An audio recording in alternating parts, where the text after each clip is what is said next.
মুহাম্মদ সাল্লাল্লাহু আলাইহি ওয়াসাল্লাম আজ থেকে প্রায় 1450 বছর আগে পৃথিবী থেকে গত হয়েছেন। প্রায় 1.5 সহস্র বছর আগে একজন মানুষ পৃথিবী থেকে চলে যাওয়ার পরও তিনি পৃথিবীর মানুষের কাছে যতটা প্রাসঙ্গিক, যতটা তার আলোচনা হয়, যতটা তিনি বেঁচে আছেন তার আদর্শের মাধ্যমে, সম্ভবত পৃথিবীতে অন্য কোনো মনীষী আমরা খুঁজে পাব না যে 1500 বছর ধরে সমানভাবে পৃথিবীতে আলোচিত, প্রশংসিত, অনুসৃত এবং প্রাসঙ্গিক আরেকজন মানুষ হয়তো আমরা খুঁজে পাব না। মুহাম্মদ সাল্লাল্লাহু আলাইহি সাল্লামকে সেজন্য আল্লাহ তাআলা বলেছেন, ওয়া রাফা'না লাকা যিকরাক। হে রাসূল, আপনার আলোচনা, আপনার প্রশংসা, আপনার গুণ, সেগুলোকে আমি সমুন্নত করলাম। এমন সমুন্নত আল্লাহ তাআলা করেছেন, পৃথিবীতে বহু মানুষ এসেছে, কিয়ামত পর্যন্ত আসবে। কোনো মানুষ, এমনকি অন্য কোনো নবী রাসূলদেরকেও আপনি মুহাম্মদ সাল্লাল্লাহু আলাইহি সাল্লামের মতো এত বেশি প্রাসঙ্গিক, এত বেশি পৃথিবীর মানুষের কাছে পরিচিত এবং এত বেশি পৃথিবীর মানুষের কাছে জনপ্রিয়, মানুষের কাছে অনুসরণীয় আরেকজন মানুষ খুঁজে পাওয়া কঠিন হবে। সময়ত ভাইরা, আমরা এখানে যারা আছি আমরা সবাই বয়সের তরুণ। তারুণের জন্য সেই মানব ইতিহাসের সবচাইতে প্রশংসিত, সবচাইতে আলোচিত, সবচাইতে বেশি বরণীয় এবং অনুসরণীয় ব্যক্তিত্ব মুহাম্মদ সাল্লাল্লাহু আলাইহি সাল্লামের জীবন থেকে নেওয়ার অনেক বিষয় আছে। আমরা সেখান থেকে সামান্য কয়েকটি বিষয় হয়তো টাচ করার চেষ্টা করব। সর্বপ্রথম কথা হলো, আমরা এখানে যারা আছি আমরা সবাই জন্মসূত্রে মুসলমান। আমরা সবাই বাবা মা মুসলিম, মুসলিম সোসাইটিতে, মুসলিম ফ্যামিলিতে জন্মগ্রহণ করেছি, বেড়ে উঠেছি, সেই সূত্রে আমরা মুসলমান। আর এটি আমাদের একাধারে সৌভাগ্য এবং দুর্ভাগ্য দুইটাই। সৌভাগ্য এই জন্য যে সত্যের পথ অনুসরণ করতে আমাদের, খুঁজে পেতে আমাদের বেগ পেতে হয়নি। আর দুর্ভাগ্য এজন্য যে পৈতৃক সূত্রে যারা ধনী হয় তাদের কাছে ধন সম্পদের মায়া একটু কম থাকে। ঠিক একইভাবে পৈতৃক সূত্রে যারা মুসলমান হয় তাদের কাছে ইসলামের প্রতি মায়াটাও একটু কম থাকে। আপনি আপনার আশপাশে কোনো রিভার্টেড মুসলমান যদি দেখেন, আপনি দেখতে পাবেন সে তার ইসলামটাকে যতটা অনুভব করছে, ইসলামটাকে যতটা ফিল করছে, মুসলমানের সন্তানের ভিতরে সে অনুভব ততটা নেই। আল্লাহ রাব্বুল আলামিন আমাদেরকে সৃষ্টি করেছেন, খুব সীমিত সময় আমরা পৃথিবীতে থাকব, এরপর অনন্তকালের জন্য, যেই জীবনের কোনো শেষ নাই, শুরু আছে, সেই জীবনের জন্য আমাদেরকে চলে যেতে হবে, ফিরে যেতে হবে। মুহাম্মদ সাল্লাল্লাহু আলাইহি সাল্লাম সেই জীবনে আমরা যেন সফল হতে পারি, সার্থক হতে পারি, আমাদের সেই জীবনে যেন জান্নাত লাভ করতে পারি, জাহান্নাম থেকে যেন মুক্তি লাভ করতে পারি, আজীবন তিনি সেই আদর্শের পথে মানুষকে আহ্বান করে গেছেন। বিশেষ করে আমাদের তরুণ সমাজের জন্য মুহাম্মদ সাল্লাল্লাহু আলাইহি সাল্লামের জীবন দর্শন, তার সিরাত, এটাকে পুনর্পাঠ করা নানা কারণে গুরুত্বপূর্ণ। এর ভিতরে এক নম্বর হলো, আমরা জানি প্রত্যেকটা মানুষ স্বভাবগতভাবে, জন্মগতভাবে আমরা অনুসরণ প্রিয়, আমরা অনুসরণ করতে চাই, কাউকে না কাউকে অনুসরণ করতে চাই। নবী করিম সাল্লাল্লাহু আলাইহি সাল্লাম সম্পর্কে একটু আগে যে কোরআন কারীমে আয়াত তেলাওয়াত করা হলো, লাকাদ কানা লাকুম ফি রাসূলিল্লাহি উসওয়াতুন হাসানা, আল্লাহ বলেছেন তোমাদের জন্য সবচাইতে উত্তম এবং অনুপম আদর্শ হলেন মুহাম্মদ সাল্লাল্লাহু আলাইহি সাল্লাম। তাকে তোমাদের জন্য মডেল করে পাঠানো হয়েছে। মানুষ কাউকে না কাউকে অনুসরণ করবেই, এটাই মানবীয় প্রকৃতি। মানুষ অনুসরণ প্রিয়, কাউকে না কাউকে দেখে সে চলতে শিখে। আল্লাহ রাব্বুল আলামিন যুগে যুগে নবী রাসূলদেরকে পাঠিয়েছেন মডেল করে, যে সাকসেস হতে চাইলে তাদেরকে অনুসরণ করো।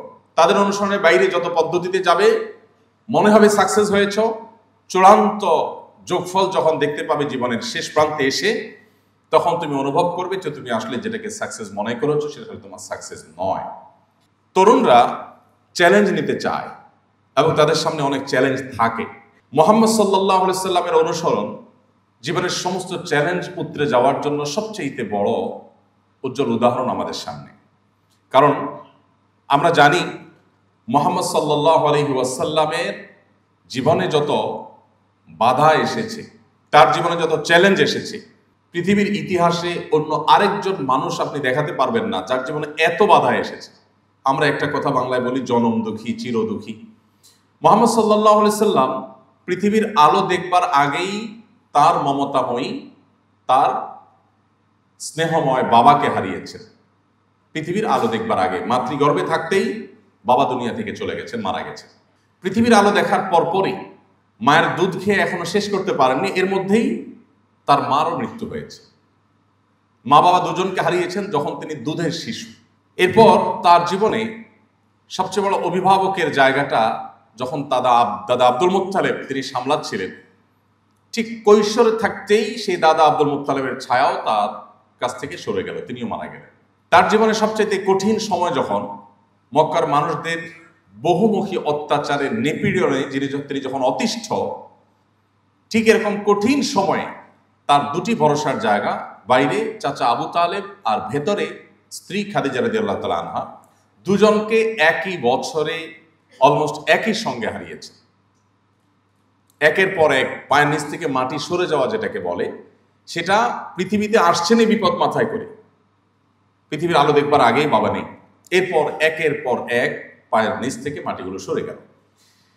তারপরে শুরু হলো মক্কার মানুষরা, যারা তাকে আল আমিন উপাধিতে ভূষিত করেছে, যারা তাকে সবচেয়ে বিশ্বস্ত হওয়ার সার্টিফিকেট সনদ দিয়েছে, পদক দিয়েছে, যারা তাকে সবচেয়ে বেশি সম্মান করত, সেই মক্কার মানুষগুলো তার মুখের উপর থুতু নিক্ষেপ করার মতো জঘন্যতম অত্যাচার নিপীড়ন করতেও পিছপা হয়নি। তাকে শারীরিক এবং মানসিক নির্যাতনের যত রূপ হতে পারে সেই সময় তার সবগুলো তাকে করলেন। শুধু 3 বছরের যে অবরোধ করা হয়েছে, সে অবরোধটুকুই একজন মানুষের মরে যাওয়ার জন্য যথেষ্ট ছিল, কিন্তু আল্লাহ তাআলা তাকে হায়াতে বাঁচিয়ে রেখেছেন। আমরা এখন আয়নাঘরের কথা শুনি, লোমহর্ষক বর্ণনা আমাদেরকে অবাক করে দেয় যে মানুষ কিভাবে এত পৈশাচিক, মানুষ কিভাবে এত নির্মম হতে পারে, মানুষ কিভাবে মানুষের প্রতি মানুষকে টর্চার করে এতটা আনন্দ পেতে পারে। আমরা অবাক হই। মুহাম্মদ সাল্লাল্লাহু আলাইহি সাল্লামকে মক্কার মুশরিকরা 3 বছরের জন্য অবরোধ করেছিলেন, তাকে এবং তার সকল অনুসারীদেরকে। এটা 2025 সালের অবরোধ না, যে অবরোধ চলাকালেও মানুষ নিজের জীবন কোনোভাবে বাঁচিয়ে রাখতে পারে, ধারণ করতে পারে। এটা 1500 বছর আগের অবরোধ, যখন একটা সমাজের সব মানুষ যদি গুটিকতক মানুষের সাথে সব ধরনের সম্পর্ক, লেনদেন, এমনকি কথাবার্তা পর্যন্ত বন্ধ করে দেয়, কেনা বেচা সবকিছু বন্ধ করে দেয়, তাহলে তাদের বেঁচে থাকা কোনোভাবে সম্ভব নয়।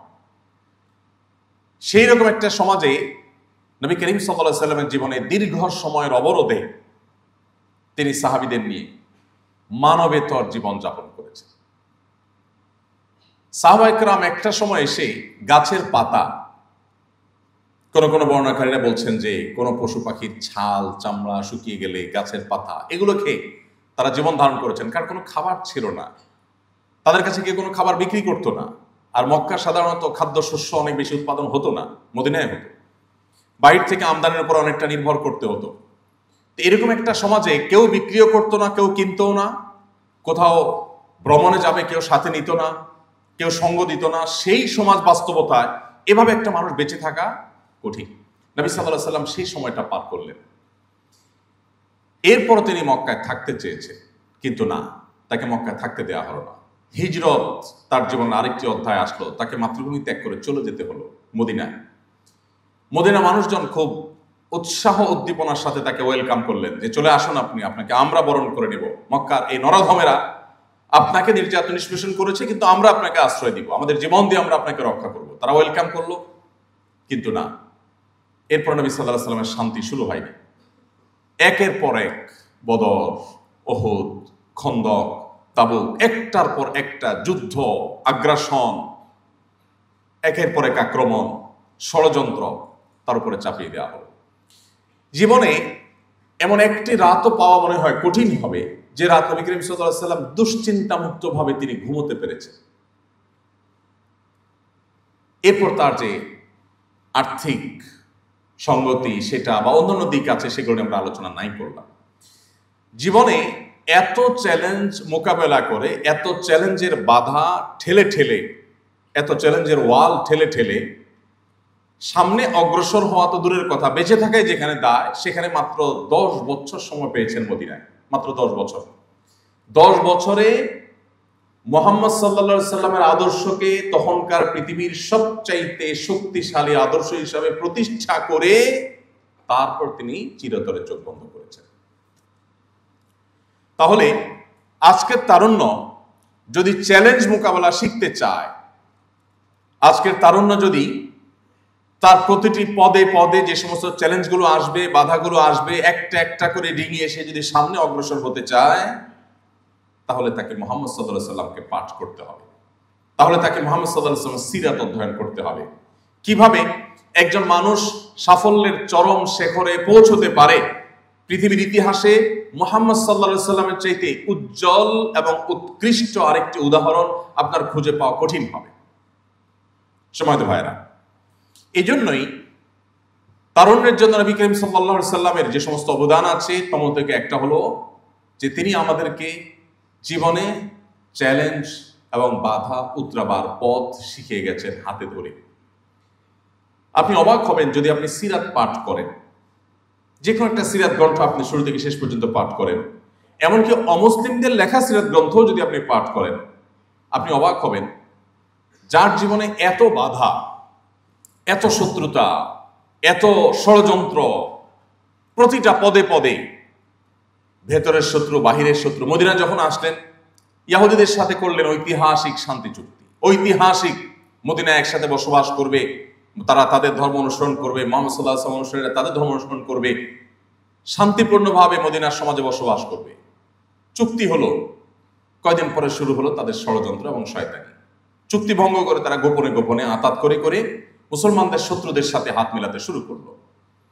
এরপর আবার মুসলমান সেজে ঘাপটি বেড়ে মুসলমানদের মধ্যে মুনাফিকরা ঢুকে পড়লো।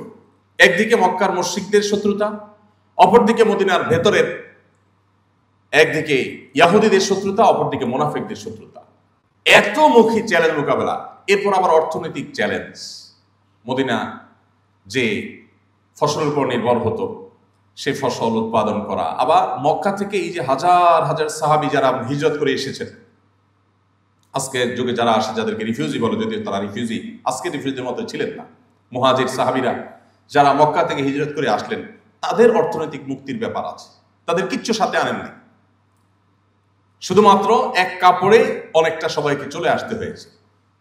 এই এক কাপড়ে চলে আসা হাজার হাজার মানুষ, সেই 1450 বছর আগের পৃথিবীতে আমরা ফিরে যাই, আজকের পৃথিবীতে রিফিউজিদেরকে ওয়েলকাম করার জন্য, তাদেরকে আশ্রয় দেওয়ার জন্য হাজারটা উপায় আছে। কিন্তু সেই 1450 বছর আগে, 1450 বছর আগে মক্কা থেকে আসা মুহাজির সাহাবীদের সবাই অর্থনৈতিক মুক্তি নিশ্চিত করলেন, এবং তারা কেউ মদিনাবাসীর উপরে বোঝা হলেন না। একবার একজন মুহাজির, একজন আনসারী সাহাবী কোথাও কোনো কুয়া থেকে, কোনো কূপ থেকে পানি নিতে গিয়ে দুজনের মধ্যে বাদানুবাদ হলো। বাদানুবাদ হওয়ার পর একজন, ধরুন মুহাজির সাহাবী, আনসার সাহাবী মদিনা যিনি আছেন, মদিনাবাসী, তিনি তার সমগোত্রীয় লোকদেরকে ডেকে বললেন, হে আমার সমগোত্রের লোকেরা, জলদি আসো, এই লোক আমার সাথে এই করেছে। অর্থাৎ একটা যুদ্ধ, একটা সংঘর্ষ, একটা নিজেদের মধ্যে মারামারির একটা আহ্বান। নবী করিম সাল্লাল্লাহু আলাইহি ওয়াসাল্লামের কানে আওয়াজটা আসলে তিনি বললেন, মালি, কি হলো আমার? আমি শুনতে পাচ্ছি তোমাদের মুখ থেকে যে আহ্বান, এটা হলো জাহিলি যুগের, বর্বর যুগের আহ্বান, যে নিজেদের মধ্যে কিছু হলে সমগোত্রীয় লোকদেরকে ডেকে এনে গোত্রে গোত্রে মারামারি হবে। দাউহা ফাইন্নাহা মুনতিনা, এটাকে ছুঁড়ে ফেলে দাও, নিজেদের মধ্যে ভেদাভেদের কোনো আওয়াজ আমি শুনতে চাই না, এটা দুর্গন্ধযুক্ত, এটাকে নিক্ষেপ করে ফেলে দাও। এমন ঐক্যের প্রাচীর তিনি তৈরি করেছেন। আউস এবং খাজরাজ, আপনি যদি একেবারে মদিনার ইতিহাসের প্রাইমারি লেভেলের পড়াশোনাও আপনার থাকে, আপনি আউস খাজরাজের নাম অবশ্যই জানবেন। এবং খাজরাজ উভয় গোত্রের মধ্যে শত্রুতা যুগ যুগ ধরে চলে আসছে, বলা যায় শতাব্দী ধরে যেটা ধারণ করছে। বাবা মারা যাওয়ার সময়, আউস এবং খাজরাজ দুটি গোত্র, এক গোত্রের বাবা মারা যাওয়ার সময় ছেলেকে ওসিয়ত করে যেতেন, বাবা, খাজরাজ গোত্রের লোকদের বিরুদ্ধে যুদ্ধ আমি করেছি সারা জীবন, হয়তো রণাঙ্গনে মারা যাচ্ছে যুদ্ধ করতে করতে। সন্তানকে ওসিয়ত করে যেতেন যে বাবা, আমি তো পারলাম না যুদ্ধটা শেষ করতে, ওসিয়ত করে যাই তুমি যুদ্ধটা চালায় যাও। এদের বিরুদ্ধে যুদ্ধটা চালায় যাও। ওই ছেলে আবার বড় হয়ে সে আবার তার ছেলেকে সেম ওসিয়ত করত। এরকম দুটি গোত্রকে নবী করিম সাল্লাল্লাহু আলাইহি সাল্লামের বলিষ্ঠ নেতৃত্ব, তার লিডারশিপের কারণে তিনি তাদেরকে এক প্লেটে বসে খাইয়েছেন, সকল ভেদাভেদ মাটির সাথে ধুলোর সাথে মিশে একাকার করে দিয়েছেন। আল্লাহ কোরআনে সেই কথা বলেছেন, তোমরা স্মরণ করো সেই সময়ের কথা, ইয কুনতুম আ'দা ফাআল্লাফা বাইনা কুলুবিকুম, তোমরা যখন পরস্পর শত্রুতায় মত্ত ছিলে, তখন তোমাদের সেই শত্রুতা দূর করে তোমাদের মধ্যে ঐক্য, সম্প্রীতি, ভালোবাসা, সৌহার্দ্যের এক উজ্জ্বল উদাহরণ সৃষ্টি করেছিলেন মুহাম্মদ সাল্লাল্লাহু আলাইহি সাল্লাম। সেই কথা তোমরা স্মরণ করো। প্রিয় ভাইরা, কেন মুহাম্মদ সাল্লাল্লাহু আলাইহি সাল্লাম 2025-এর পৃথিবীতেও প্রাসঙ্গিক এবং আজ থেকে আরো 2000 বছর পরও যদি পৃথিবীতে মানুষ থাকে তিনি প্রাসঙ্গিক থাকবেন? তার কারণ আপনার জীবনে বাধা যেখানেই আসবে, চ্যালেঞ্জ যেখানেই আসবে, সেখানে আপনি মুহাম্মদ সাল্লাল্লাহু আলাইহি সাল্লামের জীবনেতে আপনার করণীয় আপনি খুঁজে পাবেন। আল্লাহ সেই কথাই বলেছেন, লাকাদ কানা লাকুম ফি রাসূলিল্লাহি উসওয়াতুন হাসানা।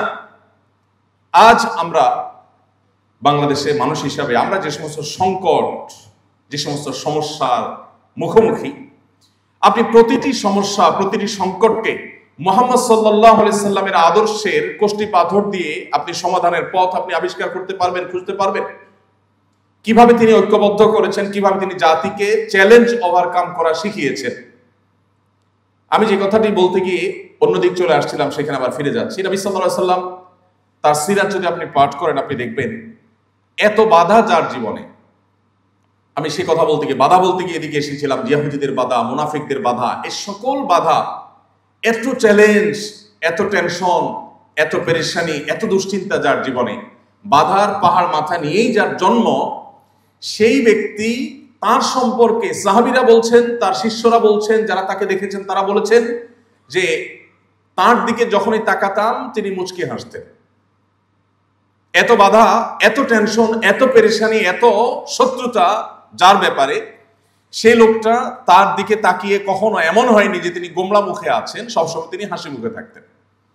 এবং তার সিরাতের তারজমের ইতিহাসে আপনি কোথাও খুঁজে পাবেন না, কোন অমুসলিমও লেখেনি যে তিনি কখনো রাগান্বিত হয়ে, মেজাজ হারিয়ে তিনি কাউকে ধমক দিয়ে এরপরে সরি তাকে বলতে হয়েছে। একটি ঘটনা তার জীবনে এমন হয়নি। যে কোনো একটি পদক্ষেপ নেওয়ার পর তিনি আবার ব্যাক করেছেন, না সরি আমার ভুল হয়েছে, এটা বলতে হয়েছে, এরকম হয়নি। প্রিয় ভাইরা, এই জন্য আপনার যদি লিডারশিপ শিখতে হয়, আপনার যদি চ্যালেঞ্জ মোকাবেলা শিখতে হয়, আপনার যদি নিজের আদর্শকে, নিজের চিন্তাকে, নিজের মিশনকে সাকসেসের সর্বোচ্চ শিখরে নিয়ে যেতে হয়, তাহলে আপনাকে মুহাম্মদ সাল্লাল্লাহু আলাইহি সাল্লামকে পাঠ করতেই হবে। এর বিকল্প কোনো পথ আপনার সামনে খোলা নেই। সম্মানিত উপস্থিতি, তিনি তরুণদেরকে অনেক বেশি ভালোবাসতেন, অনেক বেশি ভালোবাসতেন।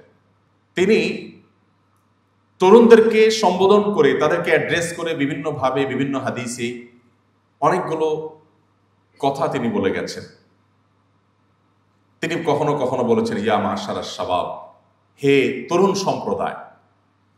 আলাদা করে কিশোরদেরকে কিংবা বৃদ্ধদেরকে কিংবা অন্য বয়সের মানুষকে নবী করিম সাল্লাল্লাহু আলাইহি ওয়াসাল্লাম কখনো অ্যাড্রেস করে কিছু বলেছেন এরকম কোনো হাদিস আমরা পাই না।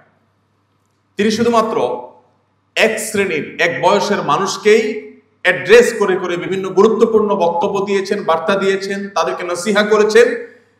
আর সেই শ্রেণীটা হলো তরুণ শ্রেণী, যুবকরা, যারা যৌবনে আছে। তাদেরকে নবী সাল্লাল্লাহু আলাইহি ওয়াসাল্লাম এত বেশি ভালোবাসতেন, এত বেশি গুরুত্বপূর্ণ মনে করতেন যে তাদেরকে তিনি নসিহা করতেন।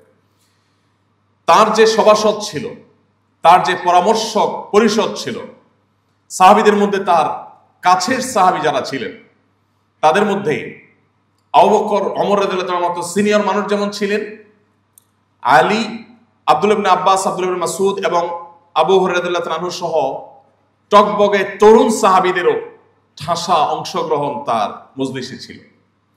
তিনি তরুণদেরকে এত বেশি মহব্বত করতেন, এত বেশি ভালোবাসতেন যে তরুণদের জীবনের লক্ষ্য পানে তারা যেন অগ্রসর হয়ে যেতে পারে, তারা যেন সাকসেস হতে পারে, সফল হতে পারে, সেজন্য তাদেরকে অনেকগুলো নসিহা করেছেন। আমি সেখান থেকে একটি পয়েন্টে শুধুমাত্র কথা বলে আমার বক্তব্য শেষ করবো ইনশাআল্লাহ। তার আগে, কেন সিরাত পাঠ আমাদের জন্য গুরুত্বপূর্ণ, কেন আপনি এমনকি অমুসলিম যদি হয়ে থাকেন কেউ এখানে, তারপরও আপনাকে কেন মুহাম্মদ সাল্লাল্লাহু আলাইহি সাল্লামকে জানতে হবে, কেন তাকে পাঠ করতে হবে, আমি সে বিষয়ে আরেকটু কথা বলতে চাই। আজ আমরা আমাদের মধ্যে যে সমস্ত দৈন্যতা খুঁজে পাই, এর মধ্যে আমি শুরুতে যে পয়েন্টটা বলছিলাম যে আমাদের বেশিরভাগ মানুষের জীবনের লক্ষ্য কি আমরা জানি না। কোন একজন অস্ট্রেলীয় একজন বিজ্ঞানী, সম্ভবত তার নামটা আমার মনে নেই, এই ভদ্রলোকের একটি উক্তি আমি কোথাও পড়েছিলাম। তিনি বলেছিলেন যে আমি পৃথিবীতে কেন এসেছি বা আমার কেন জন্ম হয়েছে পৃথিবীতে আমি জানি না, তবে এটুকু নিশ্চিত যে আমি একটু ভালো খেলাম, পড়লাম, এরপর আমার জীবনটাকে শেষ করে দিলাম, এটা আমার জীবনের লক্ষ্য হতে পারে না, অসম্ভব। তো আমরা বেশিরভাগ মানুষ যারা নিজেদেরকে মুসলমান দাবি করছি অথবা মুসলমানের সন্তান হিসাবে হয়তো আমরা গর্বিত বটে, আমরাও বেশিরভাগ মানুষ আমাদের জীবন আজ অনেকটা লক্ষ্যহীন। মুহাম্মদ সাল্লাল্লাহু আলাইহি সাল্লাম আমাদের জীবনে লক্ষ্য খুঁজে পেতে আমাদেরকে সাহায্য করেছেন, যেটি সেই নিউজিল্যান্ডের নিউ মুসলিম তরুণ, মাত্র 19 বছর বয়স ছেলেটি, সে আমাকে যেটি বলেছে, ঠিক একই কথা আমার কাছে মনে হয় যে এখন আমাদের সহস্র তরুণের অন্তরের কথা, যে আমাদের জীবনের লক্ষ্য কি আমরা বেশিরভাগ মানুষ জানি না। আল্লাহ তাআলা কোরআনে বলেছেন, ওয়া মা খালাকতুল জিন্না ওয়াল ইনসা ইল্লা লিয়াবুদুন। মুহাম্মদ সাল্লাল্লাহু আলাইহি সাল্লাম আমাদের জীবনের লক্ষ্য কি সেটা আমাদের খুঁজে পেতে সাহায্য করেছে, এবং সেজন্যই তাকে আমাদের পাঠ করতে হবে, তাকে আমাদের অধ্যয়ন করতে হবে, তাকে আমাদের জানতে হবে। তাহলে আমরা সমৃদ্ধ হব, আমাদের জীবন সমৃদ্ধ হবে, আমরা এগিয়ে যাবো ইনশাআল্লাহ। সম্মানিত উপস্থিতি, মুহাম্মদ সাল্লাল্লাহু আলাইহি সাল্লাম তরুণদেরকে যে সমস্ত গাইডলাইন দিয়েছেন সেটা অনেক দীর্ঘ। আমি একটা পয়েন্টে শুধু কিছু কথা বলে শেষ করব। মুহাম্মদ সাল্লাল্লাহু আলাইহি সাল্লাম তরুণদেরকে তাদের জীবনে চরিত্রের হেফাজত এবং সংরক্ষণ করবার ব্যাপারে বিশেষভাবে গুরুত্ব আরোপ করেছেন। তিনি যে 2-3টি সম্বোধন বা 2-3টি অ্যাড্রেস করেছেন তরুণদেরকে উদ্দেশ্য করে, তার একটি ছিল এই রিলেটেড। তিনি বলেছেন, ইয়া মা'আশারাশ শাবাব, হে তরুণ সম্প্রদায়েরা, মানিস্তাতাআ মিনকুমুল বাআতা ফালইয়াতাযাওয়াজ, তোমাদের কেউ বিবাহ করবার সামর্থ্য যদি সে অর্জন করে ফেলে তাহলে আর বিলম্ব না করে সে যেন বিবাহ করে ফেলে। ওমান লাম ইয়াস্তাতি, যে ব্যক্তি সেটা করতে না পারে, ফাআলাইহি বিসসাওম, সে যেন রোজা রাখে। কেন? তার নিজেকে নিয়ন্ত্রণ করবার জন্য। আজ আমাদের সামনে গোটা পৃথিবীতে ভোগবাদ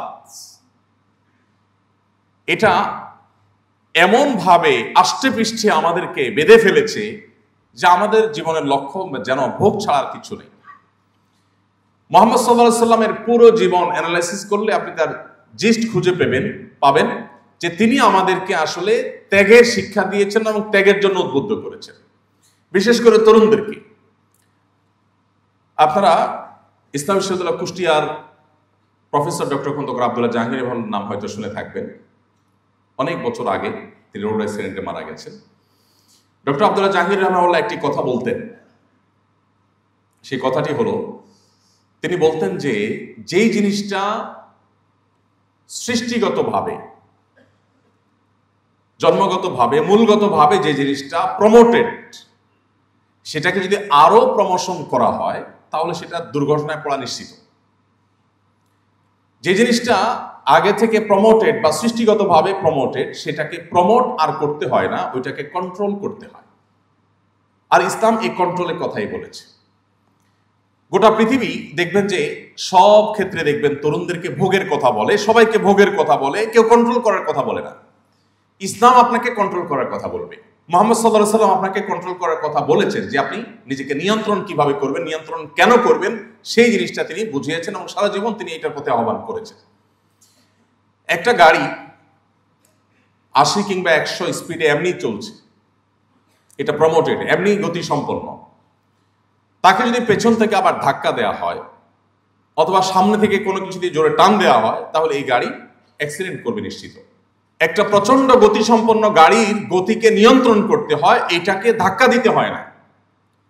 আল্লাহ রাব্বুল আলামিন সৃষ্টিগতভাবে আমাদের প্রত্যেককে এমন ভাবে তৈরি করেছেন যে একটা বয়সের নির্দিষ্ট সীমায় পৌঁছার পর আমাদের শরীরে যৌন আকাঙ্ক্ষা জাগ্রত হবে, এটা দিয়েই আল্লাহ তাআলা সৃষ্টি করেছেন।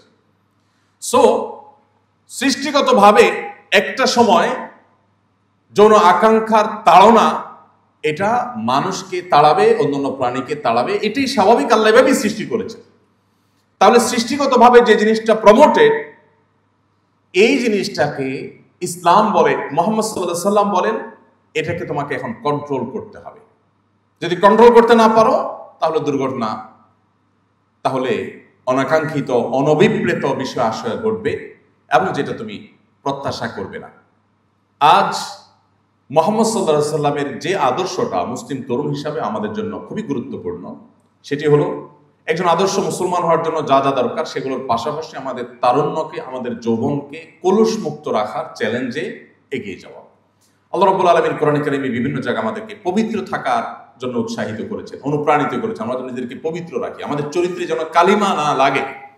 দেখুন, পৃথিবীর যে সমস্ত দেশগুলো ওপেন কালচারের দেশ, বিশেষ করে সেক্সুয়াল ইস্যুগুলোতে যারা ওপেন কালচারে বিশ্বাসী, সে সমস্ত দেশগুলোতে তরুণদের তাদের যে মনস্তত্ত্ব, তাদের যে মানসিক যে অবস্থা, সেটার উপরে যদি আপনি একটু সাদাসিধে টাইপের কোনো সার্ভে করেন, একেবারে একাডেমিক এবং ডিপ সিস্টেমিক্যাল কোনো সার্ভে নাও করেন, আপনি একটু খোঁজখবর যদি নেন, তাও আপনি দেখতে পাবেন যে তারা যা খুশি তা করতে পারে, কিন্তু এরপরেও তাদের মানসিক শান্তিটা নেই। তারা কেউ সুখী না, তারা কেউ ভেতর থেকে হ্যাপি না, তারা প্রচন্ড ডিপ্রেসড। এবং সেই সমস্ত দেশগুলোতে তরুণদের মধ্যে আত্মহত্যার প্রবণতা অন্য বয়স্ক মানুষের চাইতে আরো বেশি, হোয়ারেজ তাদের ভোগের সব উপকরণ আছে। মুহাম্মদ সাল্লাল্লাহু আলাইহি সাল্লাম তিনি বলেছেন, তোমরা জাহান্নামমুখী অভিযাত্রায় একের পর এক ঝাঁপ দিয়ে পড়ছো, তোমরা অদৃশ্যের জগৎ সম্পর্কে জানো না, সেজন্য তোমরা এমন পথে যাচ্ছ যে পথের শেষ ঠিকানা জাহান্নাম। তিনি বলেছেন, ওয়া আনা আখিযু বিহুজাজিকুম মিনান নার, আমি তোমাদের কোমর ধরে ধরে জাহান্নাম থেকে বাঁচাবার জন্য সংগ্রাম করছি, চেষ্টা করছি। এটাই নবী সাল্লাল্লাহু আলাইহি সাল্লাম তাকে শিক্ষা দিয়েছেন। প্রিয় ভাইরা, তরুণদেরকে সেজন্য নবী করিম সাল্লাল্লাহু আলাইহি সাল্লাম আদর্শবান, চরিত্রবান, তাদের চরিত্র সংরক্ষণকারী হওয়ার জন্য তিনি উৎসাহিত করেছেন, অনুপ্রাণিত করেছেন। আমাদের সামনে এটা অনেক বড় একটা চ্যালেঞ্জের বিষয়। এ যুগে কোনো তরুণ 5 ওয়াক্ত নামাজ পড়ছে, অথবা সে মাশাআল্লাহ লম্বা দাড়ি রেখেছে, কোনো তরুণী হিজাব করেন অথবা 5 ওয়াক্ত নামাজ পড়েন, এই জিনিসগুলো যত গুরুত্বপূর্ণ, তার চরিত্রকে কোনো প্রকার কালিমা কলুষ থেকে, হারাম রিলেশন থেকে মুক্ত রাখাটা কোনো কোনো ক্ষেত্রে এগুলোর চাইতে বেশি গুরুত্বপূর্ণ হয়ে ওঠে। মুহাম্মদ সাল্লাল্লাহু আলাইহি সাল্লাম এই আহ্বানটা আপনাদেরকে, আমাদেরকে, তরুণদেরকে করে গেছেন। আপনি যদি কোরআনে কারিমের সূরা ইউসুফ খোলেন, কোরআনের সবচেয়ে দীর্ঘতম সূরাগুলোর মধ্যে থেকে একটা, আপনি এই শিক্ষা পাবেন। ইউসুফ আলাইহিস সালাম তার জীবনে একটি হারাম রিলেশনের অফার এসেছিল, তিনি সেটাকে কিভাবে মোকাবেলা করেছেন, কিভাবে সেটাকে ডিনাই করেছেন, ডিনাই করার ফলে তার উপরে কি কি নির্যাতনের স্টিম রোলার নেমে এসেছে, তাকে বন্দিত্ব বরণ করতে হয়েছে, দীর্ঘদিন জেল জীবনে কাটাতে হয়েছে, এরপরে তিনি তার চরিত্র বিসর্জন দিতে প্রস্তুত হন নাই। কোরআনে কারিমে আল্লাহ তাআলা সেই ঘটনা উল্লেখ করেছেন আমাদের তারুণ্যের চরিত্রকে হেফাজত করবার জন্য। দেখুন, মুসলিম তরুণদের সবচাইতে বড় অস্ত্র বলতে পারি, সবচাইতে বড় সংগ্রামের জায়গা বলতে পারি, যদি মুসলিম তরুণ তার তারুণ্যকে হারাম এবং অবৈধ রিলেশন থেকে বাঁচাতে পারে, এটা হলো তার সবচাইতে বড় সাফল্যের জায়গা। কেন? কারণ হলো, একজন যুবক যিনি বিশ্ব জয় করার স্বপ্ন দেখে, সে নিজের প্রবৃত্তিকে এতটুকু নিয়ন্ত্রণ করতে পারবে না, সে বিশ্ব জয় তো দূরের কথা, সে নিজেকেই তো জয় করতে পারবে না। এজন্য মুহাম্মদ সাল্লাল্লাহু আলাইহি সাল্লাম আমাদের চরিত্রকে হেফাজত করবার জন্য বিভিন্নভাবে উৎসাহিত করে বলেছেন। তিনি বলেছেন, মাইয়াদমান লি মা বাইনা লিহইহি ওয়া মা বাইনা রিজলাইহি আদমান লাহুল জান্নাহ, তোমাদের মধ্যে কেউ যদি তার মুখের এবং তার সম্ভ্রমের, লজ্জাস্থানের, ইজ্জতের হেফাজত করবার দায়িত্ব নেয়, যে তার এই দুটি বিষয়কে সে নিয়ন্ত্রণ করবে, আল্লাহর অবাধ্যতার পথে সে পরিচালিত করবে না, এই গ্যারান্টি যদি কেউ দিতে পারে, এই দায়িত্ব যদি কেউ নিজের বেলা নিজে নিতে পারে, এবং এই চ্যালেঞ্জ নিয়ে যদি কেউ চ্যালেঞ্জে জয়ী হতে পারে, নবীজি বলেছেন, আমি তার জান্নাতের গ্যারান্টি দিলাম, আমি তার জান্নাতের দায়িত্ব নিলাম, যদি সে তার নিজের এই চরিত্রকে হেফাজত করবার দায়িত্ব নেয়। প্রিয় ভাইরা, পশ্চিমা যে কালচার বা সংস্কৃতি, এটা আমাদের দেশকে এমনভাবে গ্রাস করে ফেলেছে যে আজকাল এই সমস্ত কালচারগুলো আমাদের কাছে এতটাই ডালভাত হয়ে গেছে যে আজ থেকে 2 দশক 3 দশক আগে আমাদের দেশে প্রথম বিয়ে করার পর নতুন স্বামী স্ত্রী নিজেদের স্বামী স্ত্রী হিসাবে পরিচয় দিতে যতটুকু হেজিটেশন ফিল করত, লাজুকতা অনুভব করত, এখন নিজের জেনার সঙ্গী, হারাম রিলেশনের সঙ্গী, একজন ব্যভিচার কর্মের সঙ্গীকে পরিচয় দিতে এতটুকু কোনটা এখন তরুণরা বোধ করে না। আমরা সেরকম একটা সমাজ বাস্তবতা এখন আছে। এই জিনিসটা এমনিতে হয় না, এটা উইথ প্ল্যান। এর জন্য অনেক বড় প্ল্যান, অনেক বড় ডিজাইন করা হয়েছে, কোটি কোটি মিলিয়ন মিলিয়ন টাকা বা ডলার এর পিছনে খরচ করা হয়েছে। মুসলিম তরুণদের যে ধার, মুসলিম তরুণদের যে ঝাঁজ, মুসলিম তরুণদের যে শক্তি, মুসলিম তরুণদের যে উচ্ছলতা, সেটাকে ধ্বংস করে ভোঁতা করে দেওয়ার জন্য। আপনি মুসলমান, আপনি আপনার তারুণ্যকে, যৌবনকে যদি হারাম রিলেশন থেকে বাঁচাবার সংগ্রামে জয়ী হন, সবাই হারাম রিলেশনের সাথে জড়িয়ে থাকলেও আপনি থাকেন না, আপনি নিজেকে বাঁচিয়ে রেখেছেন, তাহলে আপনি সবচেয়ে আদর্শবাদী মুসলমানদের একজন, সবচেয়ে আদর্শবাদী মুসলমানদের একজন। প্রিয় ভাইরা আমার, এই চ্যালেঞ্জটা, এটা আমাদের মোকাবেলা করা শিখতে হবে। আমি একটি কথা বিনয়ের সাথে আপনাদেরকে বলতে চাই, আপনারা বিশ্ববিদ্যালয়ের শিক্ষার্থী, আমার শ্রদ্ধেয় শিক্ষকবৃন্দ এখানে আছেন অনেকেই। আমি বলতে চাই, পশ্চিমাদের কাছ থেকে আমাদের নেওয়ার অনেক কিছু আছে।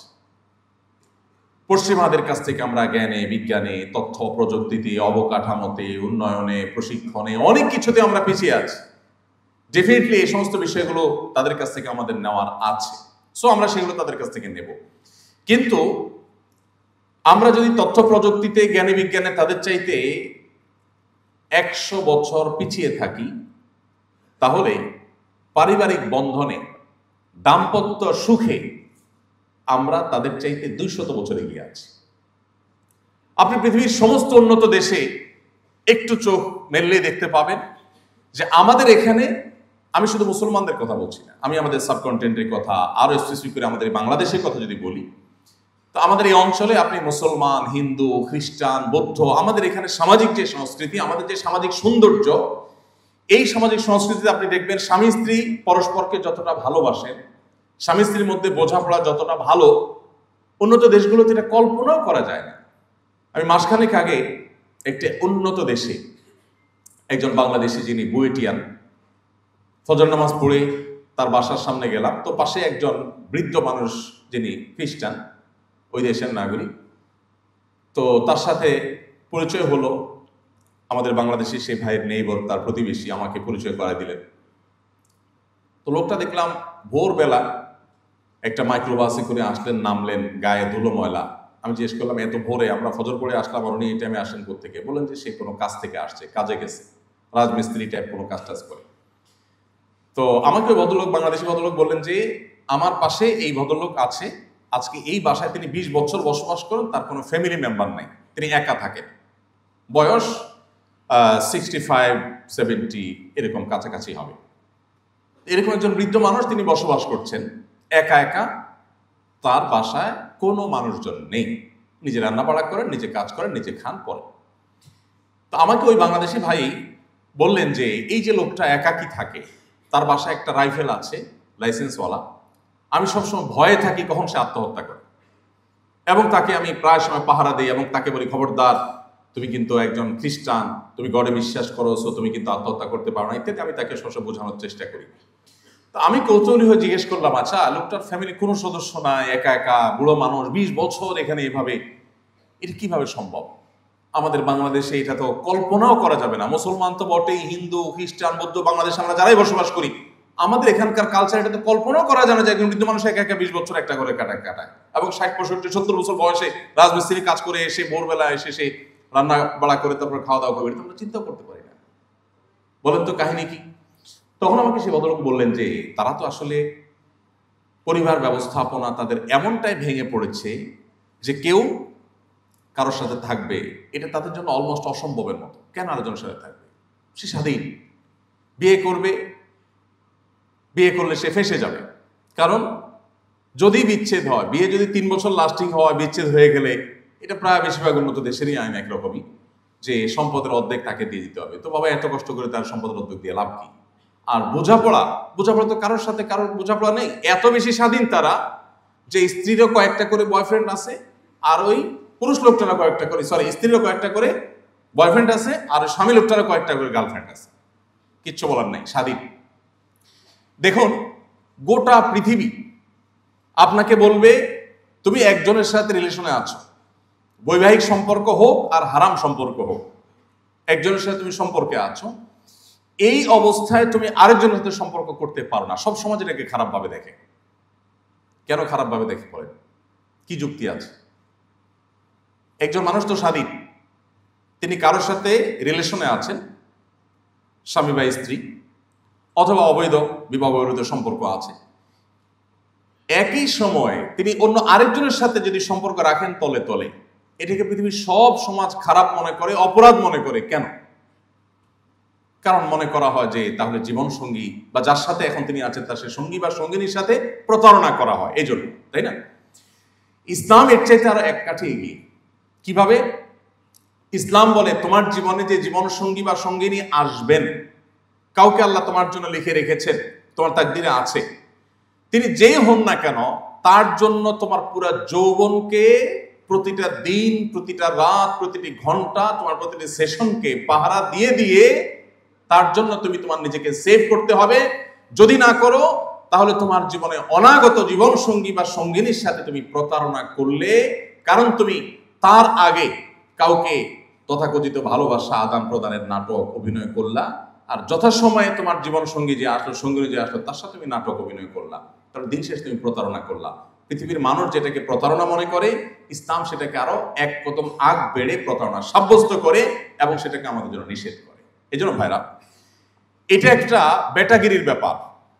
ইদানিং একটা স্লোগান বেশ জনপ্রিয় হয়েছে, প্রেম করে কাপুরুষ, বিয়ে করে বীর পুরুষ। যথাযথ, আমার কাছে যথার্থ উক্তি মনে হয়েছে। চুরি চুপটামি, পলাপলি, অলিগলিতে, চিপা চাপায়, হোটেলের বেঞ্চে, এগুলা কি? এ তো কাপুরুষের কাজ। বীর পুরুষের মতো নবী করিম সাল্লাল্লাহু আলাইহি ওয়াসাল্লাম বলেছেন, আলিনু হাদান নিকাহ ফাইন্নাহু নিকাহ ওয়া লাইসা বিসিফাহ। তোমরা বিবাহ করবে ঘোষণা দিয়ে, আওয়াজ করে, সবাইকে দাওয়াত করে বিবাহ করবে। আমার কাছে প্রায় সময় চিরকুট আসে যে হুজুর পালিয়ে বিয়ে করা যাবে কিনা। আমি বলি এটা কোনো কথা? পলাপলি করবে তো চোর ছিনতাইকারী, ডাকাত পলাপলি করবে। বিবাহ করবে যে, সে তো একটা ভালো কাজ করবে, সে কেন পলাপলি করবে? সে বাপের বেটার মতো বুক ফুলায়া ঘোষণা দিয়া সবাইকে সাথে নিয়া সে বিবাহ করে ডাকডোল পিটাতে পিটাতে যাবে। এটাই তো সুন্নাহ, এটাই তো আদর্শ। প্রিয় ভাইয়েরা, তো আমি ওই যে অমুসলিমের কথা বলছিলাম, ওই ভদ্রলোক, তার কোনো পরিবারের সদস্য নেই, এবং পরে খোঁজ খবর নিয়ে দেখলাম যে হ্যাঁ, এরকম মানুষ এই সমাজে অহরহ, অনেক মানুষ এরকম যাদের আসলে পরিবারের কোনো সদস্য নেই, কারোর সাথে কারোর কোনো বোঝাপড়া নেই। আমি একটা কথা বরাবরই বলি, আমাদের এখানে অধঃপতনের পরও ঢাকায় এখন প্রতিদিন, আরো কয়েক বছর আগের জরিপে, প্রতিদিনে যে পরিমাণ বিবাহ নিবন্ধন হয়, তাল মিলিয়ে প্রায় সেই পরিমাণ বিবাহ বিচ্ছেদ হয়। দুর্ভাগ্যজনক। এই যে আমাদের ফ্যামিলি বন্ডিং খারাপ হয়ে যাচ্ছে, স্বামী স্ত্রীর মধ্যে বোঝাপড়া কমে যাচ্ছে, এটা কমতে কমতেও যে লেভেলে আমরা আছি, আমরা যদি আরো 50 বছর নিচে নামতে থাকি, পশ্চিমারা আরো 100 বছরও সেখানে আসতেও পারবে না ইনশাআল্লাহ। আমাদের এখানে এখনো স্বামী স্ত্রীর মধ্যে যে বোঝাপড়া, আমি সবসময় বলার চেষ্টা করি, এটা ওরা স্বপ্নেও কোনোদিন দেখে না যে আসলে বোঝাপড়া এত ভালো হতে পারে। আমাদের স্বামী স্ত্রীকে, স্ত্রী স্বামীকে যতটা মিস করে, ওরা একটু চিন্তা করতে পারে না। একটা অ্যাপসের অ্যাডভার্টাইজ আপনারা নিশ্চয়ই দেখেছেন, যাদের স্মার্টফোন আছে নিশ্চয়ই একটা অ্যাপের অ্যাডভার্টাইজ বারবার আপনাদের সামনে আসে, সোশ্যাল মিডিয়াতে বিশেষ করে। সেটা হলো, দেখা যাচ্ছে যে স্ত্রী সোফায় শুয়ে আছেন, হাতে মোবাইলটা, ঘুম এসে গেছে। তখন স্বামী এসে কি করে? মোবাইল হাতে রেখে ঘুমায় পড়ছেন বেচারি স্বামী বা অবৈধ সঙ্গী, সে এসে কি করে? মোবাইলটা খোলার চেষ্টা করে। অ্যাপস ডেভেলপ যারা করেছেন, ওই অ্যাপ ডেভেলপকারী প্রতিষ্ঠান অ্যাডভার্টাইজে যেটা বোঝাতে চায় সেটা হলো, না, স্বামী যতই চেষ্টা করে খুলতে পারে না। এমনকি মোবাইলটা নিয়ে বউয়ের মুখের কাছে ধরে যে ফেস লক দিয়ে খোলে কিনা, না, তাও খোলে না। এই অ্যাডভার্টাইজের মিনিংটা কি বলে তো? অ্যাডভার্টাইজ কি কিছু বলতে চায় কিনা? বলতে চায়। অ্যাডভার্টাইজ বলতে চায় একটা সমাজ পচে গলে দুর্গন্ধযুক্ত হয়েছে, তার দুর্গন্ধ বের হচ্ছে অ্যাডভার্টাইজ থেকে। অ্যাডভার্টাইজ বলতে চায় যে তাদের সমাজে স্বামী স্ত্রীর মধ্যে বিশ্বাসের জায়গাটা ভঙ্গ হতে হতে এমন একটা লেভেলে চলে গেছে যে এখন আসলে স্বামী স্ত্রীকে, স্ত্রী স্বামীকে কেউ কাউকে বিশ্বাস করে না। যে আমাকে যে এত ঘন ঘন love you love you love you too এইরকম জিকির মতো করতে থাকে, এই বাটপার না জানি মেসেঞ্জারে আবার কাউকে সেম কথা লিখে পাঠিয়েছে। এই বাটপার না জানি কোনো ইমোতে, কোনো মেসেঞ্জারে, হোয়াটসঅ্যাপে, কোনো একটা অ্যাপসে সে না জানি আবার আরেকজন কারোর সাথে আকাম করে বসলো। এটার জন্য ওই বেচারার মাথা নষ্ট হয়ে যায়। আমাদের সমাজে আমি বিভিন্ন ওয়াজ মাহফিলে বিশেষ করে বৃদ্ধ চাচা মুরব্বী পাইলে, এখানে তো মুরব্বী নেই, সব ইয়াং মানুষ পাইলে আমি স্টেজে ডাকার চেষ্টা করি। আমি অনুভব করার চেষ্টা করি যে আমাদের আগের জেনারেশন তারা আমাদের মতো এত বেশি লুতুপুতু করার সুযোগ পায় না। সরি আমার এই শব্দের জন্য, বোঝাবার জন্য সে ভালো শব্দ আমার কাছে এই মুহূর্তে ছিল না। আমাদের এখন তরুণরা জীবনে যতবার ভালোবাসি ভালোবাসি বলে, টেক্সট মেসেজ করে, মেসেঞ্জারে, সরাসরি যত মহব্বতের অভিনয় করে,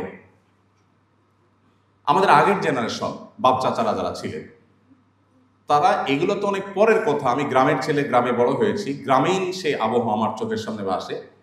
সারাদিন বাহিরে কাজ কাম করে এসে খেতে খামারে, দোকানপাটে অথবা ব্যবসা বাণিজ্য, অফিস আদালতে, রাতে সবাই যখন খেয়ে দিয়ে যার যার কক্ষে চলে যেত, তখন বেচারা বউয়ের সাক্ষাৎ পাইত, বউ স্বামীর সাক্ষাৎ পাইত। তার আগ পর্যন্ত সারাদিন দেখা সাক্ষাৎটুকু পর্যন্ত হতো না।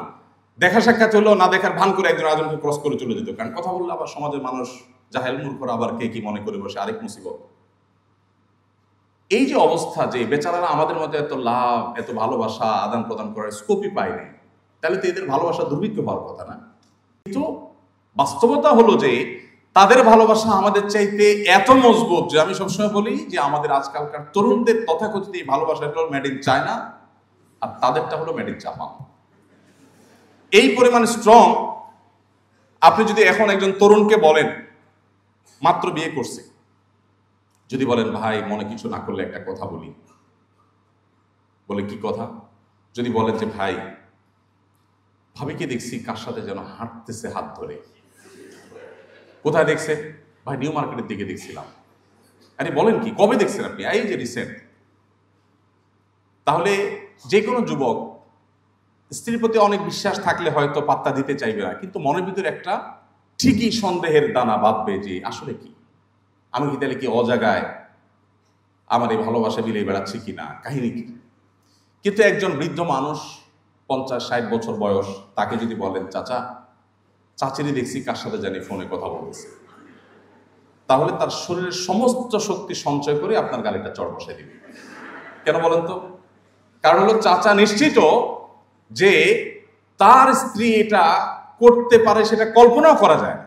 মানে তার স্ত্রীর সমস্ত ভালোবাসা তার জন্য জমিয়ে রেখেছেন, তিনিও তার সমস্ত ভালোবাসা স্ত্রীর জন্য জমিয়ে রেখেছেন। তাহলে আজ আমাদের কাছে যেটাকে তথাকথিত ভালোবাসা ভালোবাসা বলে আমাদের সামনে পেশ করা হয়েছে, এটা হলো জাস্ট নিজের যৌবনের উচ্ছলতা, নিজের যৌবনের চাহিদা, এটাকে মেটাবার একটা উপায়। এখানে প্রকৃত অর্থে ভালোবাসার ছিটে ফোটাও পাওয়া খুব দুষ্কর এবং কঠিন।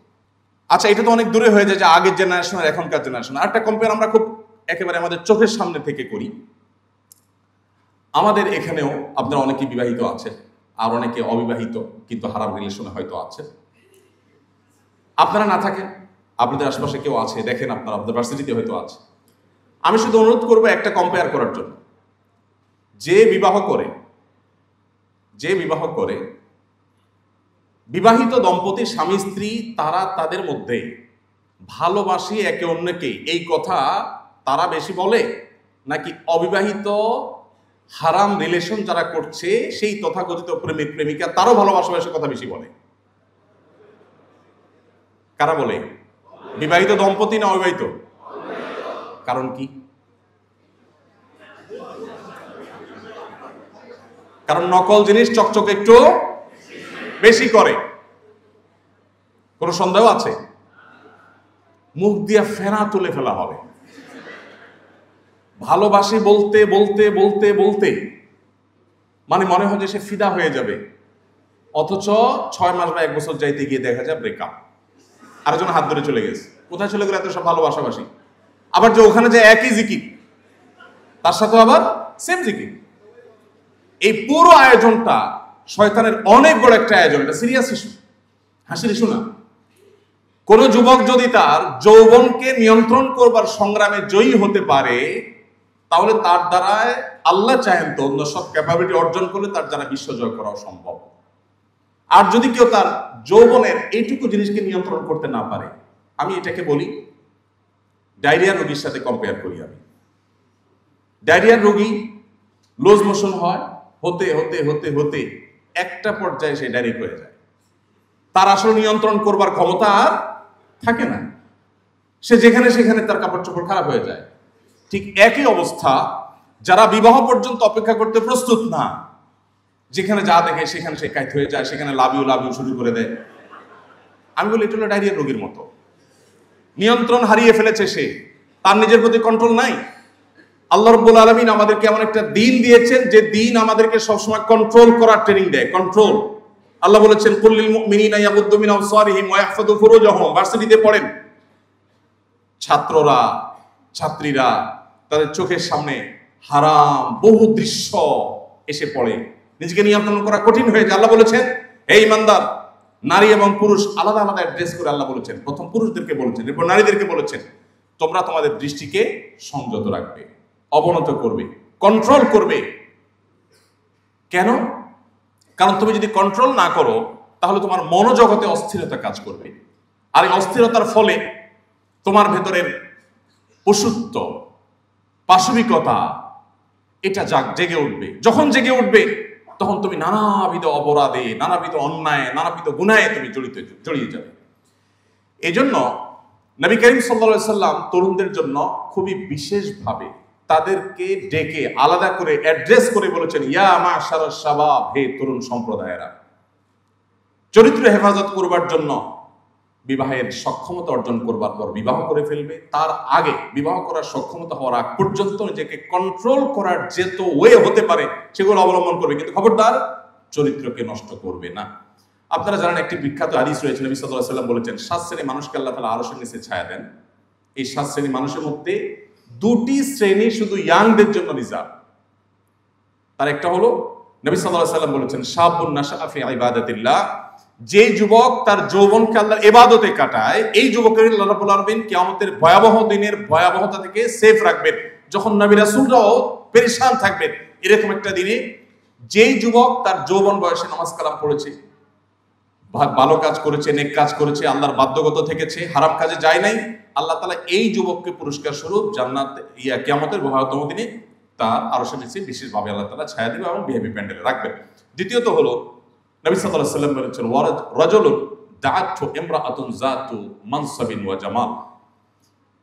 কোন পুরুষকে যখন কোন নারী বা কোন নারীকে কোন পুরুষ বিপরীত দিক থেকে হতে পারে কোন হারাম অফার করেছে, রিলেশনের অফার করেছে, এবং সে যে অফার করেছে সে সম্ভ্রান্ত রূপ, গুণ, বৈশিষ্ট্য এবং তার প্রতি আকৃষ্ট হওয়ার সব কারণগুলো থাকা সত্ত্বেও তিনি সেটাকে ডিনাই করে বলেছেন ইন্নী আখাফুল্লাহ, আমি আল্লাহকে ভয় করি। নবী সাল্লাল্লাহু আলাইহি ওয়াসাল্লাম বলেছেন এতটুকু বুকের পাটায় যদি বল কারোর থাকে, এতটুকু যদি কন্ট্রোলিং পাওয়ার থাকে, এতটুকু যদি নিয়ন্ত্রণ করবার ক্ষমতা থাকে নিজের প্রতি নিজের, নবীজি বলেছেন এই ব্যক্তিকে আল্লাহ রাব্বুল আলামিন আরশের নিচে ভিআইপি প্যান্ডেলে ছায়া দান করবেন। প্রিয় ভাইরা আমার, কোরআন কারীমের 18 নম্বর পারার প্রথম সূরা সূরা মুমিনুনের শুরুর দিকে আল্লাহ তাআলা সফল এবং সার্থক ঈমানদারদের কয়েকটি বৈশিষ্ট্য বলেছেন, বলে শেষে বলেছেন উলাইহিকাল ওয়ারিসুন আল্লাযীনা ইয়ারিসুনাল ফিরদাউস ওয়া হুম ফিহা খালিদুন। এই বৈশিষ্ট্যের মানুষগুলো জান্নাতি হবে এবং তারা চিরকাল থাকবে। তাদের মধ্য থেকে একটা হলো ওয়াল্লাযীনা হুম লিফুরুজিহিম হাফিজুন, যারা তাদের চরিত্রকে হেফাজত করবে। আমি আপনাদেরকে প্রিয় নবী সাল্লাল্লাহু আলাইহি সাল্লামের একটি উদাত্ত আহ্বানের কথা স্মরণ করিয়ে দিয়ে শেষ করতে চাই। তিনি আপনাদেরকে অর্থাৎ তরুণদেরকে তাদের তারুণ্যকে সকল কলুষ, সকল নোংরামি, সকল অবৈধ সম্পর্ক থেকে বাঁচাবার জন্য তিনি আহ্বান করেছেন। আপনাদেরকে আলাদা অ্যাড্রেস করে বলে গেছেন, কারণ আমাদের এই যৌবনকে যদি আমরা হারাম পথে পরিচালিত করি তাহলে আর যা হোক দাম্পত্য জীবনের সুখ শান্তি আল্লাহ তাআলা আমাদের জন্য হারাম করে দিবেন। আমরা সবাই বাংলা একটা প্রবাদ জানি, হারামে আরাম নাই, কিন্তু এটা আমরা বাস্তব ক্ষেত্রে খুব বেশি প্র্যাকটিস করি না। আমি আপনাদেরকে উদাত্ত আহ্বান রাখতে চাই, আল্লাহর জন্য সকল প্রকার হারাম সম্পর্ক থেকে বেরিয়ে আসার সংকল্প করবেন। যারা আল্লাহ তাআলার রহমতে সেফ আছেন তারা নিজেদের চরিত্রকে ধরে রাখার হেফাজত করবার, এটাকে সংরক্ষণ করবার সংগ্রামে এগিয়ে যাবেন। এবং পশ্চিমা সংস্কৃতিকে যারা এদেশে তরুণদের মধ্যে ঢুকিয়ে দিতে চায়, তাদের এই দুর্বিষিদ্ধের সম্পর্কে আপনাদেরকে ওয়াকিফাল হতে হবে, সচেতন হতে হবে, সতর্ক হতে হবে, সমাজকে সতর্ক করতে হবে। এটা শুধুমাত্র আমাদের ধর্মীয় বিষয় যে তাই নয়, ধর্মীয় বিষয়ের পাশাপাশি এটা আমাদের কালচারাল ইস্যু। এটা এই মাটির, এই মানুষের, এদেশের কালচার, সংস্কৃতি। এদেশে মানুষ বৈবাহিক সম্পর্কে বিশ্বাসী, সেটা হিন্দু হোক, সেটা মুসলিম হোক, সেটা খ্রিস্টান হোক, সেটা অন্য ধর্মাবলম্বী হোক। অতএব ভিনদেশীদের কাছ থেকে আমাদের নেওয়ার অনেক কিছু আছে, সেটা না নিয়ে আমরা তাদের কাছ থেকে বস্তা পচা সস্তায় সমস্ত সংস্কৃতি যদি নেই, তার পরিণতি কি হতে পারে? এটা ওই যে বৃদ্ধ 20 বছর যিনি ফ্যামিলি ছাড়া জীবন কাটিয়ে দিয়েছেন, এরকম শত সহস্র বৃদ্ধ আপনি দেখতে পাবেন। আপনি যদি বাইরে ট্রাভেল করে নিশ্চয়ই দেখবেন অনেক মহিলা 70, 80, 85 বছর বয়স একা একা ট্রাভেল করছে, কেউ নাই তার সাথে। পরিবার ব্যবস্থাপনা ভেঙে খান খান হয়ে গেছে, টুকরো টুকরো হয়ে গেছে। যারা বিবাহ করেছেন তারা জানেন, সারাদিন যত কষ্ট করেন, পরিশ্রম করেন, দিন শেষে আপনি বাসায় যাবেন, আপনার ফ্যামিলির কাছে যাবেন, স্ত্রী আছে, মা বাবা আছেন, ভাই বোন আছেন, সন্তান সন্ততি আছেন। এই চিত্র, এই দৃশ্যগুলো যখন চোখের সামনে ফুটে ওঠে, সারাদিনের কষ্ট মুহূর্তের মধ্যে আমরা ভুলে যেতে পারি। যারা এই পরিবার ব্যবস্থাপনার এই সুফল, এই দুনিয়ার জান্নাত, পরিবারের সুখ সমৃদ্ধি, এটা যারা পায়নি বা যারা হারিয়ে ফেলেছে, তাদের মধ্যে দেখবেন সুখের সমস্ত উপকরণ থাকা সত্ত্বেও তাদের রাস্তাগুলো আমাদের চাইতে অনেক বেশি চকচকা, অনেক বেশি ফ্রেশ, পরিবেশ অনেক বেশি সুন্দর। তাদের যে পথঘাট, তাদের যে নেচার, সেটা আমাদের চাইতে অনেক সুন্দর হওয়া সত্ত্বেও তারা সুখী নয়, তারা ডিপ্রেসড, তারা আত্মহত্যা প্রবণ, তাদের সংসার শেষ, তাদের দাম্পত্য জীবন শেষ, তাদের পরিবার ব্যবস্থা শেষ। এই জন্য আল্লাহর ওয়াস্তে আমাদের বিবাহ বহির্ভূত সম্পর্ককে না বলার মতো ঈমানি শক্তি আমাদের থাকতে হবে। আর এটা যদি না হয়, তাহলে আমি ভালো মুসলিম যেমন হতে পারবো না, ঠিক তেমনি ভাবে আমি সুখী মানুষও হতে পারবো না। আমি আবারও বলি, একটা বিবাহিত দম্পতি তারা নিজেদের মধ্যে ভালোবাসাবাসির খুব বেশি জিগির না তুললেও তারা যতটা সুখে থাকে, একটি অবিবাহিত কপতি বা অবিবাহিত বিবাহ বহির্ভূত সম্পর্ককারী একজন যুবক যুবতী, তারা ভালোবাসাবাসির যত নাটক অভিনয় করুক না কেন, দিন শেষে এই তথাকথিত ভালোবাসার যে গান লেখা হয়, গাওয়া হয়, এইসব গানগুলোর খোলাসা, নির্যাস, সার সংক্ষেপ দেখবেন এক টাইপেরই। জ্বলে গেলাম, পুড়ে গেলাম, শেষ হয়ে গেলাম, বাঁচাতে পারবে না কেউ। ওটা আসলে শেষ হয়ে গেছে, ওর জীবনটা আসলে জীবন্ত জাহান্নাম হয়ে গেছে। আমি সবসময় বলি, ভালোবাসা এটা হলো সফট ড্রিঙ্কসের ঝাঁজের মতো। একবার খুলে ফেলছেন, ঝাঁজ চলে গেছে, এরপর যত টাইট দেন আর ফ্রিজে রাখেন, আগের ঝাঁজ আর কখনো ফিরে পাবেন না। সো ডিসিশন আপনাকেই নিতে হবে যে আপনি কি রাস্তাঘাটে আপনার তথাকথিত ভালোবাসা বিলায় বেড়াবেন, নাকি সময়ের জন্য অপেক্ষা করবেন। আল্লাহ আমাদেরকে সঠিক সিদ্ধান্ত নেওয়ার তৌফিক দান করুন। আমরা যদি পরিবার ব্যবস্থাপনাকে স্ট্রং করতে চাই, আমরা যদি সুখী পরিবার চাই, আমরা যদি সুখী সমাজ চাই, আমরা যদি সুন্দর সমাজ চাই, আমাদের সুস্থ সমাজ চাই, তাহলে আমাদের চরিত্রকে কলুষমুক্ত রাখার সংগ্রামে জয়ী হতে হবে। বিকল্প কোনো পথ আমাদের সামনে খোলা নেই। যেটাকে আমরা ভোগবাদের জয় জয়কারে এসে আমাদের নিজেদের জন্য কল্যাণকর মনে করছি, সেটা আমাদের বিপদের সমূহ কারণ। দেখুন, বিবাহ বহির্ভূত সম্পর্কে যে পরিমাণ প্রতারণা হয়, আমরা সহজ বাংলা যেটাকে বলি ছ্যাঁকা খাওয়া, যে পরিমাণ ছ্যাঁকা খাওয়া খায়ের ব্যাপার হয়, বৈবাহিক সম্পর্কে যে হয় না তা না, কিন্তু আপনি যদি কম্পেয়ার করেন, তাহলে 100টা বিবাহিত দম্পতি আর 100টা হারাম রিলেশনকারী কপতি, এই দুয়ের মধ্যে বিবাহিত দম্পতি, তাদের মধ্যে আপনি দেখবেন হয়তো 5টা অমানুষ স্বামী স্ত্রীর উপরে টর্চার করে সে হয়তো তলে তলে আরেকজনের হাত ধরে চলে গেছে, বিচ্ছেদ হয়েছে, অথবা বিপরীত দিক থেকে হয়তো কোনো মহিলা, তিনি তার দিক থেকে হয়তো অপরাধ হয়েছে। এটা 5টা 10টা ঘটনা আপনি শতকরা হয়তো পাবেন। কিন্তু এর বিপরীতে ওই যেটাকে আপনারা নাম দিচ্ছেন প্রেম, আসলে প্রতারণা, আসলে ভোগবাদিতা, আসলে যৌবনের উচ্ছলতা, আসলে যৌবনের পাগলামি, ওখানে 100টা সম্পর্কের মধ্যে হয়তো আপনি 10টা সম্পর্ক দেখবেন যে খুব ভালোভাবে হয়তো টিকছে, সেটাও কয়দিন টিকবে আল্লাহ জানে, আর বাকিগুলো সব চাকা খেয়ে এদিক সেদিক চলে গেছে। এজন্য আপনার শুধুমাত্র আখিরাতের শান্তি নয়, দুনিয়ার শান্তির প্রয়োজনে আপনাকে এই কালচারের বিরুদ্ধে আপনাকে দাঁড়াতে হবে যে আমাদের সংস্কৃতি এটা না, এই সংস্কৃতির সাথে এই মাটির, এই মানুষের, এখানকার মানুষের ধর্মের কোনো কিছুর কোনো সম্পর্ক নেই। অতএব এই ভিনদেশী এই অপসংস্কৃতির ছোবল আপনাকে শেষ করছে, তারুণ্যকে শেষ করছে। মনে রাখবেন, আমরা সেই তরুণদের উত্তরসূরি যেই তরুণরা অর্ধ পৃথিবী জয় করেছে, তাদের পায়ের নিচে এনেছে। সে আব্দুল ইবনে ওমর, সে আব্দুল ইবনে আব্বাস, সে মুসআব ইবনে উমাইর, সেই আবু হুরায়রা, সে ওমর ফারুক রাদিয়াল্লাহু তাআলা আনহুর উত্তরাধিকারী আপনি, তাদের বংশধর আপনি। তারা বিশ্ব জয় করেছে, আপনি এখন আছেন কোথায় কার মান জয় করার তালে? আল্লাহ তাআলা আমাদের সবার চরিত্রগুলোকে হেফাজত করার তৌফিক দান করুন। মুহাম্মদ সাল্লাল্লাহু আলাইহি সাল্লামের আদর্শ দ্বারা আমাদেরকে অনুপ্রাণিত হওয়ার তৌফিক দান করুন। মুহাম্মদ সাল্লাল্লাহু আলাইহি সাল্লামকে জানার জন্য আসলে 1 ঘন্টা 2 ঘন্টা লেকচার, বক্তব্য, আলোচনা, অনুষ্ঠান এগুলো কোনোভাবেই আসলে যথেষ্ট নয়।